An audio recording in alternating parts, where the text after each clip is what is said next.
C'est une question cruciale parce que si on continue de tenir à la tendance actuelle, ils ne seront pas atteints en 2030 et ils ne seraient probablement même pas atteints en 2050. Donc l'enjeu aujourd'hui, c'est pas de se dire s'ils sont tenables, mais qu'est-ce qu'on peut faire pour qu'ils soient tenus en fait. Et ils doivent être tenus parce que les enjeux qui sont sur la table sont avant tout des enjeux de lutte contre la pauvreté, lutte contre l'insécurité alimentaire, d'égalité femmes-hommes, de santé, de préservation de l'environnement et de lutte contre le changement climatique. Ce sommet vient à un moment crucial. On est dans une année où on vient d'enchaîner plusieurs crises liées au Covid, à la guerre en Ukraine et autres qui ont mis à mal en fait, les objectifs de développement durable. C'est aussi une année où finalement la communauté internationale doit se réunir pour le sommet mi-parcours des objectifs de développement durable à New York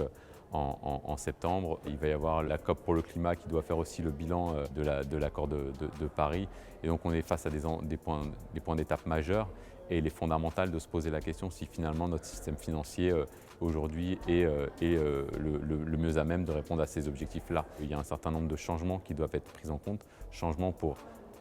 réussir à financer plus, à répondre finalement aux besoins de financement qui sont majeurs, en particulier dans les pays les moins avancés, mais aussi à financer mieux et à trouver des modalités pour financer différemment, sortir des silos dans lesquels nos politiques publiques et nos stratégies de financement sont toujours prises et pour essayer de maximiser les synergies entre les objectifs de développement durable et de gérer aussi les tensions qu'il peut y avoir entre ces différents objectifs.